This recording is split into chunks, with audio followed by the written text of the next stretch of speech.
안녕하셨습니까? 또 사모하는 마음으로 예배 자리에 나오신 여러분들에게 하나님의 귀한 은혜가 임하기를 간절히 소망합니다. 오늘은 이 사람은 택한 나의 그릇이라 라는 제목으로 함께 은혜를 나누고자 합니다.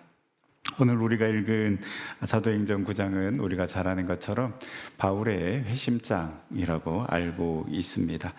회심은 인간이 능동적으로 행하는 방향 전환인데요, 본문의 사울은 주님에 의해 일방적으로 사로잡혔기 때문에 사울의 회심장이라기보다는 주님의 부르심을 받은 사울의 소명장이라고 하는 것이 맞는 표현인 것 같습니다.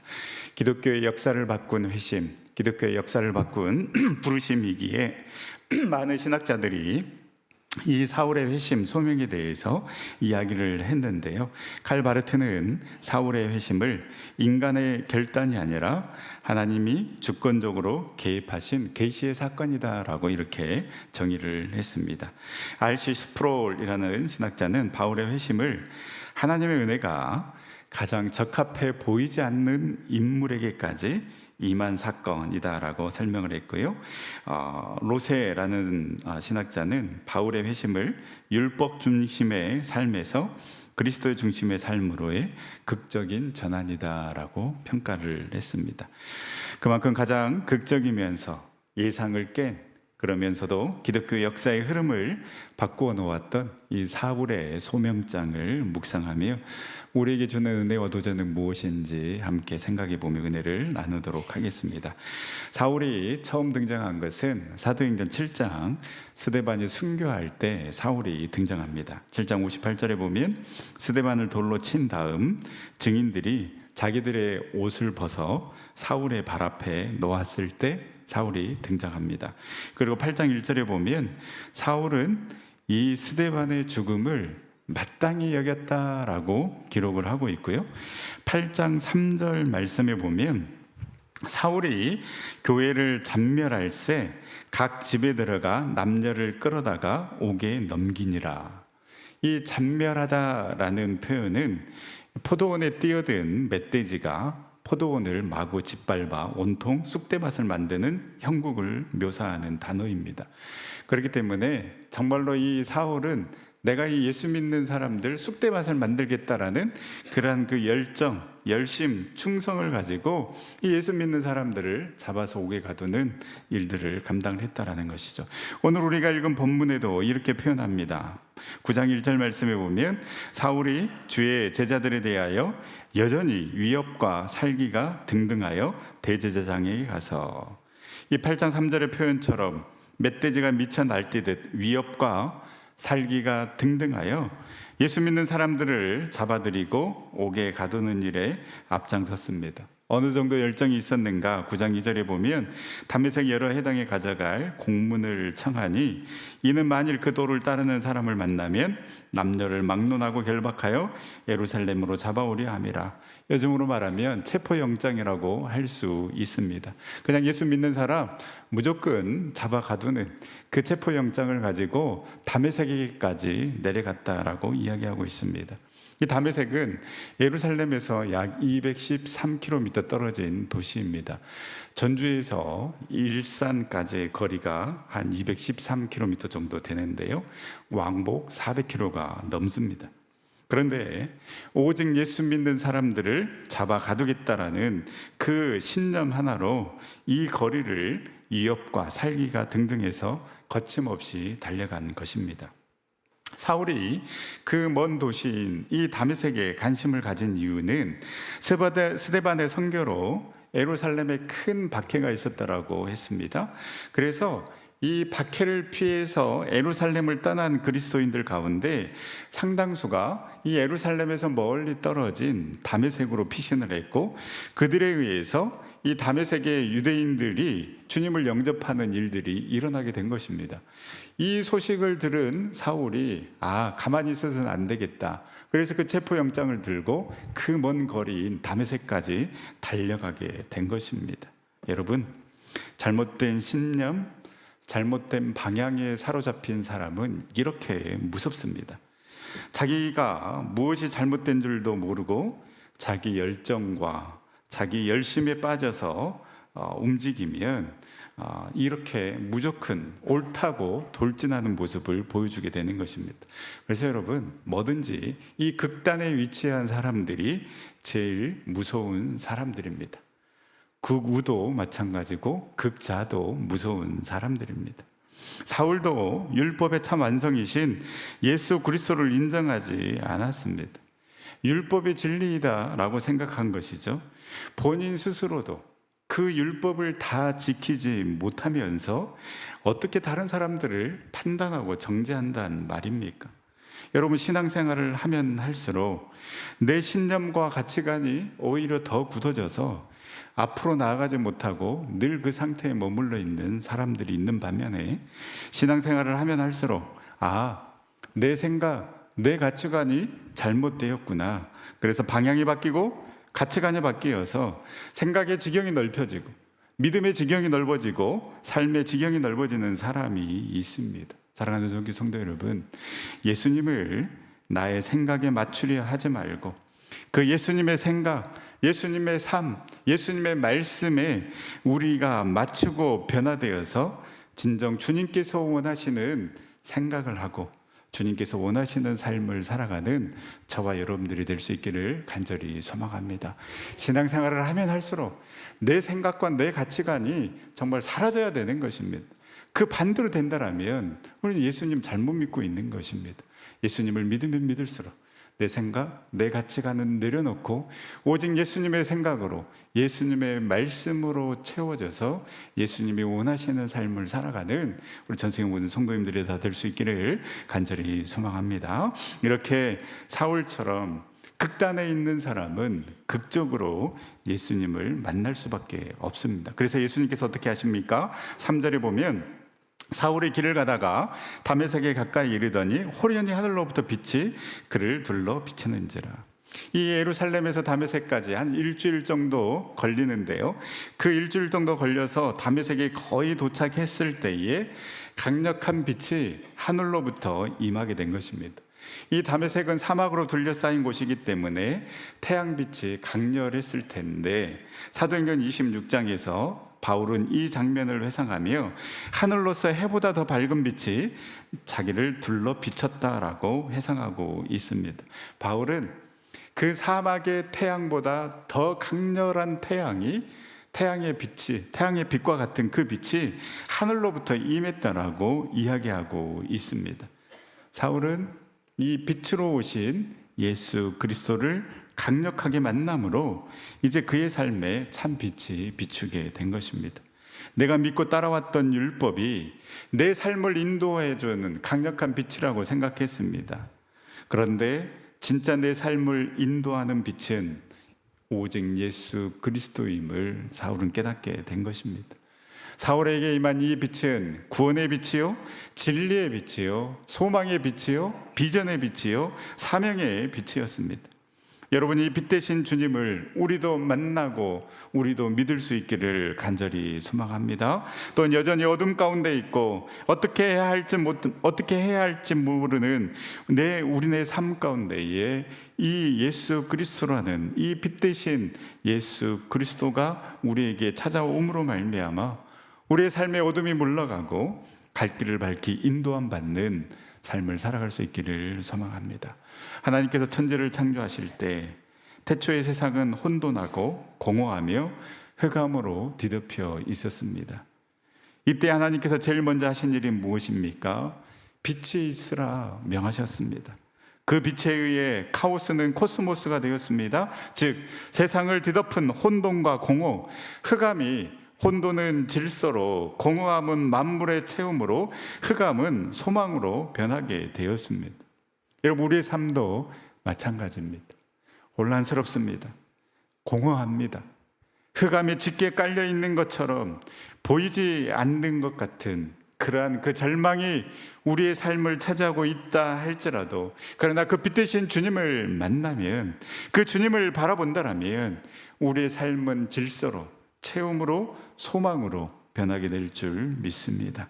사울의 삶은 이제 빛 대신 주님을 만남으로 그의 삶의 혼돈과 공허 그리고 흑암의 비닐은 벗겨지고 빛 대신 주님으로 말미암아 참 소망을 발견하게 되었습니다. 그래서 이 빛 대신 주님을 만남으로, 빛으로 오신 그 주님을 강력하게 만남으로 그의 삶의 방향이 바뀌고 그의 삶의 가치관이 바뀌게 되었고, 그의 전 존재를 예수를 위해 다 바친 사람이 되었습니다. 이렇게 다메섹 도상에서 주님을 만남으로 사울은 무릎을 꿇게 됩니다. 4절 말씀에 보면 땅에 엎드려져서 주님의 음성을 듣게 됩니다. 땅에 엎드려져서 강력한 주님의 현존에 그는 엎드려질 수밖에 없었습니다. 이업과 살기가 등등했던 사울이었습니다. 거칠 것이 없었던 사울이었습니다. 도무지 엎드려질 사람이 아니었습니다. 그러나 그 빛으로 오신, 강력한 빛으로 오신 그 예수 그리스도로 말미암아 그가 엎드려지는 순간 그의 삶은 완전히 변화되었고 주님의 음성을 들었고 주님을 만나게 되었습니다. 그렇습니다, 여러분. 우리도 엎드려져야 주님을 만나고 주님의 음성을 듣게 되는 것입니다. 내 힘으로 살아가려고 하고 내 삶이 옳고 내 가치관이 옳다고 생각하며 살아가는 사람은 여러분 실패할 수밖에 없습니다. 주님의 은혜를 누릴 수가 없습니다. 그러나 내 자존심, 내 경험, 내 지식 모든 것 내려놓고 주님 앞에 엎드려지는 순간 우리 주님께서 우리의 삶 가운데 임하시고 그 주님께서 우리의 삶을 인도하시는 줄 여러분 믿으시기를 바랍니다. 주님을 만나는 사람들은 다 엎드려졌습니다. 주님의 옷자락이라도 만지고 싶어서 주님 앞에 무릎 꿇고 간절한 마음으로 나아갔을 때에 혈루증을 앓고 있는 이 여인은 치료를 받았습니다. 귀신 들린 자신의 딸을 치료하기 위해 이방인이라고 무시를 당했음에도 개도 주인의 상에서 떨어지는 부스러기를 먹습니다라고 자신을 개에 비유하며 낮아지고 엎드려졌을 때에 이 가나안 여인은 자신의 딸이 회복되는 그런 놀라운 기적을 경험했습니다. 아직도 내 힘으로 하려고 하고 있습니까? 아직도 내가 뭔가를 해보려고 발버둥 치고 있습니까? 여러분, 주님 앞에 엎드려질 수 있기를 간절히 소망합니다. 주님 앞에 나아가 무릎 꿇고 주님, 나는 아무것도 아닙니다. 주님의 도움 없이는 한순간도 살아갈 수 없습니다. 주님의 은혜가 필요합니다. 주님의 도우심이 필요합니다 라고 그렇게 우리가 온전히 엎드려질 때에 간절히 주님의 은혜를 구하며 나아갈 때에 우리는 그 주님의 만지심과 주님의 인도하심을 경험하게 될 것입니다. 이렇게 강력한 빛에 의해 엎드려진 사울은 예수님의 음성을 듣게 됩니다. 우리 9장 4절 5절 말씀 함께 읽겠습니다. 땅에 엎드려져서 들음에 소리가 있어 이르시되 사울아 사울아 내가 어찌하여 나를 박해하느냐 하시거늘 대답하되 주여 누구시니까 이르시되 나는 내가 박해하는 예수라. 아멘. 중요한 표현이 있습니다. 사울은 제자들, 예수 믿는 사람들을 핍박하고 옥에 가뒀습니다. 그런데 우리 주님께서는 네가 어찌하여 나를 박해하느냐라고 묻습니다. 사울이 놀라서 누구냐고 물을 때에 예수님께서 말씀하십니다. 나는 네가 박해하는 예수라. 사울은 전혀 이해할 수 없는 말일 것입니다. 왜냐하면 사울은 예수님을 직접 뵌 적이 한 번도 없었습니다. 예수님을 만난 적이 없으니 사울이 예수님을 박해했을 리도 없었습니다. 그런데도 예수님께서는 사울에게 네가 어찌하여 나를 박해하느냐? 나는 네가 박해하는 예수다라고 분명하게 말씀하셨습니다. 나는 네가 박해하는 예수라. 왜 주님께서는 이렇게 말씀하셨을까요? 주님을 쫓는 의로운 그리스도인들을 박해하는 것이 바로 주님을 박해하는 것이었기 때문입니다. 예수님의 마음으로 사울에 의해 핍박당한 성도들의 입장을 생각해 보면 은혜가 됩니다. 주님께서는 사울에게 네가 어찌하여 나를 박해하느냐라는 이 질문에는 왜 내 자녀들을 박해하느냐, 왜 내 제자들을 박해하느냐, 그들을 박해하는 것이 곧 나를 박해하는 것이다라는 주님의 말씀입니다. 이 말씀은 우리의 아픔은 주님의 아픔이요, 우리의 슬픔은 주님의 슬픔이요, 우리의 고통은 주님의 고통이고 우리의 눈물은 주님의 눈물이다라는 말씀입니다. 우리 주님은 택한 자녀들의 아픔과 슬픔, 눈물을 외면치 않는 분이심을 여러분 믿으시기를 바랍니다. 모르는 것 같지만 우리 주님은 다 아십니다. 이 당시에 사울에 의해 핍박받았던 그 그리스도인들, 얼마나 하나님께 울부짖었겠습니까? 얼마나 하나님을 찾았겠습니까? 하나님, 주님, 내가 왜 이 핍박을 받아야 됩니까? 라고 때로는 원망도 했을 것입니다. 그런데 오늘 사울에게 하신 이 말씀을 통하여서 내가 다 안다라고, 내가 너의 고통과 그 슬픔과 아픔을 안다라고 우리 주님께서는 사울을 통해 말씀하고 있는 것입니다. 십자가의 고통을 몸소 체험하신 분이시기 때문에 우리 주님은 우리의 고통도, 우리의 슬픔도, 우리의 아픔도, 눈물도 다 아십니다. 그냥 빈말로 내가 다 알아, 내가 너의 아픔을 알아가 아니라 온몸으로 체험을 하셨기 때문에 우리의 고통과 아픔을 아시는 것입니다. 모른다고 생각하면 너무나도 분하고 억울한데 아는 것만으로도 위로가 될 때가 있습니다. 수고하고 무거운 짐을 우리 주님은 십자가에서 져보셨기 때문에 수고하고 무거운 짐진 자들아 다 나에게 오라고 말씀하고 있습니다. 그 어떤 신도 본인이 몸소 고통을 당한 신은 없습니다. 그런데 우리 주님은 그 고통을 몸소 당하셨기 때문에 그 사랑하는 자녀들의 아픔과 고통, 박해를 아시는 것입니다. 혹 사랑하는 전속교 성도 여러분, 혹 아픔이 있습니까? 고통이 있습니까? 다른 곳에 가서 위로받으려 하지 마시고 주님께로 나와 주님의 이름을 부르며 그 주님으로부터 오는 위로함을 경험하고 새 힘을 얻는 그 은혜를 누릴 수 있기를 간절히 소망합니다. 이제 3일 동안 금식하며 기도하고 있는 사울을 위해 주님께서 예배해 놓으신 사람이 있었는데요, 바로 그 사람이 아나니아입니다. 주님께서 아나니아에게 나타나셔서 말씀하십니다. 10절에서 11절에 보면 그때 다메섹에 아나니아라는 제자가 있더니 주께서 환상 중에 불러 이르시되 아나니아야 하시거늘 대답하되 주여 내가 여기 있나이다 하니 주께서 이르시되 일어나 직가로 하는 거리로 가서 유다의 집에서 다소 사람 사울이라 하는 사람을 찾으라. 그가 기도하는 중이니라. 주님께서 아나니아를 부르시자 아나니아는 그 즉시 주여 내가 여기 있습니다 라고 응답합니다. 이 아나니아는 주님의 음성을 직접 듣고 응답 드릴 정도로 영성 깊은 신앙인이었습니다. 사도행전 22장 16절은 아나니아는 경건하며 다메섹에 사는 모든 유대인들이 칭찬했던 사람이라고 소개하고 있습니다. 이렇게 신실하고 그 영성이 뛰어난 사람을 사울을 위해서 하나님께서는 예비해 놓으신 것입니다. 이렇게 아나니아를 사울에게 보내면서 11절 말씀에 보면 직가로 하는 거리로 가서 유다의 집에서 사울을 찾아라, 그가 기도하는 중이다 라고 이야기를 하고 있는데요, 그런데 아나니아가 이야기합니다. 우리 13절 14절 말씀 다 같이 읽겠습니다. 아나니아가 대답하되 주여 이 사람에 대하여 주의 성도에게 안내를 끼쳤다 하더니 여기서도 주의 이름을 부르는 모든 사람을 결박할 고난을 대제사장들에게서 받았나이다 하거늘.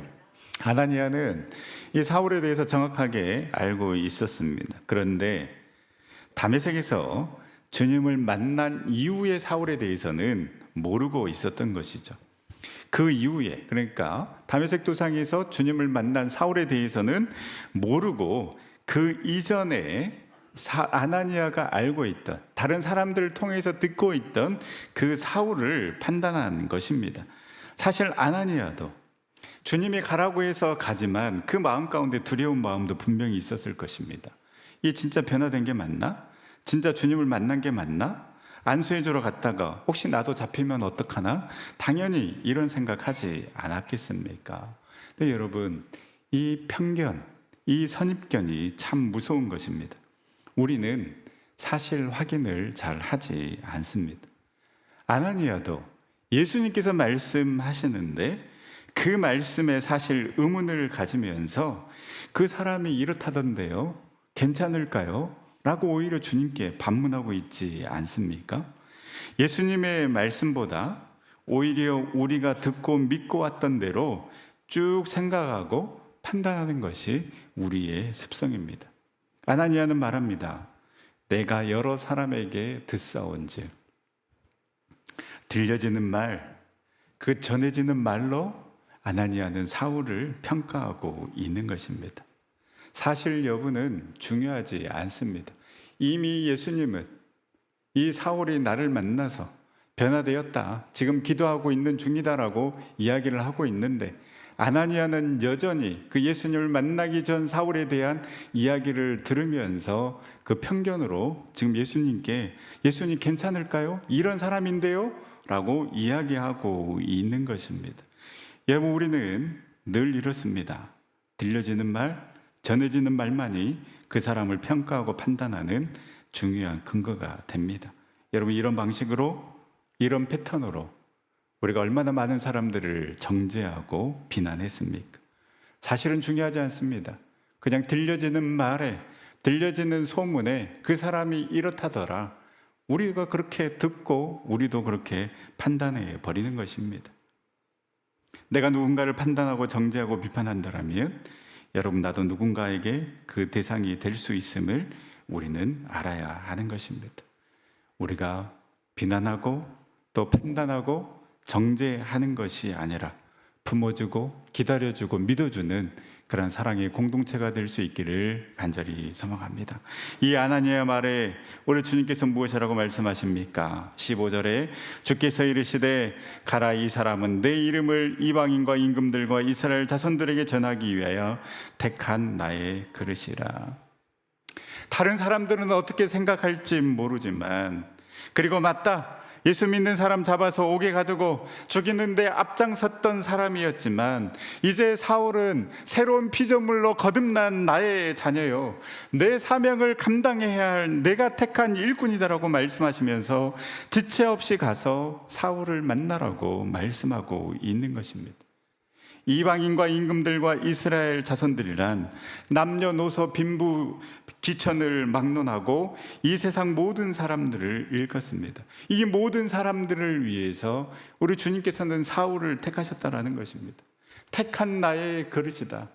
길 가다가 준 그릇도 아니고 우연히 손에 잡힌 그릇도 아니며 아무나 돌아가며 공동으로 사용하기 위해 택한 그릇도 아니요, 한 번 쓰다 버릴 그릇도 아닌 일평생 주님께서 마음껏 사용하실, 영원히 사용하실 주님께서 택한 그릇이다라고 말씀하고 있는 것입니다. 사랑하는 주님께 성도 여러분, 어찌 사울 한 사람뿐이겠습니까? 저와 여러분들 또한 우리 주님께서 당신의 나라와 영광을 위해 특별히 택하신 주님의 택한 그릇임을 여러분 믿으시기를 바랍니다. 쓰임은 다 다를 수 있습니다. 각기 우리에게 주신 달란트가 다르기 때문입니다. 누구는 5달란트, 누구는 2달란트, 누구는 1달란트 받을 수 있지만은, 그러나 분명한 것은 주님께서 저와 여러분들을 특별히 선택하셨고 부르셔서 구원하여 주시고 당신의 자녀 삼아 주셨을 뿐만 아니라 그 당신의 자녀들에게 맞는 능력을 주셔서 당신의 사명을 감당하게 하셨다라는 것입니다. 예수님의 제자들도 있습니다. 성령 충만함을 받은 많은 제자들이 있었습니다. 사도들이 있었고 성도들이 있었습니다. 3,000명, 5,000명 놀라운 부흥의 역사들이 초대 가운데 일어났습니다. 그 가운데 사람들을 택하여서 얼마든지 사용할 수 있습니다. 그런데 왜 예수님은 그 예수 믿는 사람들을 박해하는 이 사울을 예수님께서는 택하셨을까요? 사울만의 사명 쓰임새가 있기 때문입니다. 사울만의 할 일이 있었기 때문에 하나님께서는 폭행자의 비방자의 박해자였던 그 사울을 부르셔서 하나님의 자녀로, 사도로, 전도자로 삼으신 것입니다. 베드로나 제자들은 유대인들을 위해, 그리고 바울은 이방인들에게 복음을 전하게 하기 위해서 하나님께서 특별히 택하셨습니다. 또 바울은 율법에 정통한 자였고 지혜도 있었고 논리적인 사람이었습니다. 그러한 사람이었기 때문에 이 바울을 통하여서 로마서, 갈라디아서와 같이 복음의 핵심 진리를 기록한 책을 이 바울을 통하여서 기록할 수 있었던 것입니다. 사랑하는 전성기 성도 여러분, 저와 여러분들을 선택하시고 저와 여러분들을 부르신 그 부르심에는 결코 후회가 없는 줄 여러분 믿으시기를 바랍니다. 로마서 11장 29절, 하나님의 은사와 부르심에는 후회하심이 없느니라. 하나님의 은사와 부르심에는 후회하심이 없느니라. 여러분 믿으십니까? 아멘이십니까? 왜 나는 이럴까? 여러분 비교하지 마시고 판단하지 마시고, 여러분은 결코 하찮은 존재가 아닙니다. 하나님께서 특별하게 택하신 특별한 그르심을 여러분 믿으시기를 바랍니다. 우리를 부르신 분이 그렇게 특별하게 쓰시겠다고 하셨는데, 우리를 부르시는 분이 괜찮다고 하는데, 왜 여러분 우리 스스로 가치 없는 자처럼 생각하고 실패자처럼 생각하고 아무것도 아닌 자처럼 생각하며 살아가고 있습니까? 바울은 이 주님의 부르심에 이렇게 고백합니다. 고린도후서 4장 7절, 우리가 이 보배를 질그릇에 가졌으니 이는 심히 큰 능력은 하나님께 있고 우리에게 있지 아니함을 알게 하려 함이라. 바울은 자신을 질그릇에 비유하고 있습니다. 질그릇 자체는 너무나도 볼품없는 그릇입니다. 그런데 이 질그릇이 귀한 것은 그 그릇 안에 보배이신 예수 그리스도가 담겨져 있기 때문에 그 그릇이 빛나고 귀한 것처럼, 우리 인생 또한 보잘것없고 볼품없다 할지라도 우리 삶이 귀하고 아름다운 것은 우리 마음 가운데 예수 그리스도가 있기 때문인 줄 여러분 믿으시기를 바랍니다.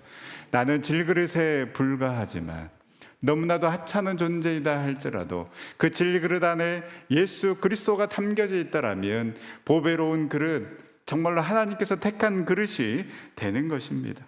우리 모두는 주님께서 친히 택한 그릇입니다. 우리는 질그릇에 불과하지만 주님께서 당신의 그릇으로 택해 주시고 당신의 보배, 영원한 생명과 보배를 담아 주셨기 때문에 우리는 주님이 원하시는, 주님이 기뻐하시는 삶을 살아갈 수가 있고 그 능력으로 어떤 일이든지 감당할 수 있게 되는 것입니다.